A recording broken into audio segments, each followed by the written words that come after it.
கட்டல்ல தான் படுப்பேன், அதுவும் தனியா தான் படுப்பேன். நீ வேணா தரையில போய் படுத்துக்க. யார் வீட்ல வந்து யாரடி தரையில படுக்க சொல்ற? ஏய் பேசாம இங்க வந்து படுறிய வென்று. நீ கீழே படுற பிசாசு. ஏய் யார் பிசாசு? உன்னைய தாண்டா சொல்றேன் பிசாசு. இங்க பாரு மரியாதையா பேசு, இல்லனா இங்க நடக்கிறதே வேற. என்னடா படுவ? என்ன படுவ? நானா? என்ன? எனக்கு டா போட்டா பிடிக்காது. அப்படிதான்டா போடுவேன். டா டா டா டா. ஏய் என்ன ரொம்ப ஓவரா பேசிட்டு இருக்க? ஒண்ணா இரி. நீ அடிக்கிற நீ.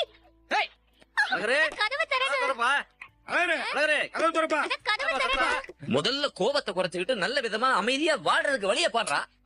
என்னப்பா நீங்க என்னையவே குத்தம் சொல்லிட்டு நான் தான் அதெல்லாம் பண்ணேன்னு உங்களுக்கு தெரியுமா? பின்ன நீ பண்ணாம வேற யாரா பண்ணா? இப்படியான ஒரு புள்ளகிட்ட போய் சண்டை போடுவாங்க? உன் முகத்தை போய் கண்ணாடியில பாடுறா, எப்படி இருக்குன்னு அப்பதான் உனக்கே தெரியும். என்கிட்ட திமிரா நடந்துட்டா, திமிரா பேசினா, அவ அப்படி நடந்துட்டா நானும் அப்படிதான்ப்பா நடந்துப்பேன். என்னாலலாம் அமைதியா பொறுமையாலாம் போக முடியாதுப்பா. டேய் வாயை திறந்து பதிலுக்கு பதில் பேசாத. இப்ப பெரிய அள்ளி நகரத்து மகாராணி கட்டுல தான் படுப்பியோ? இப்போ ஒண்ணும் இல்லாம ஆயிருச்சுல, கெட தரையிலேயே ராத்திரிலாம் உன் முகத்துல முடிச்சுட்டா என்னால தூங்கிட்டு இருக்க முடியாது. அங்கிட்டு திரும்பி படு. அதேதான் இங்கேயும். என்னாலலாம் உன் முகத்துல முடிச்சிடலாம் தூங்க முடியாது. அப்படியே நீ திரும்பி படு. ஏய் திரும்பி படுக்க போறியா இல்லடி? அண்ணி அண்ணின்னு சும்மா ஓவர பாசத்தை பொழியறா.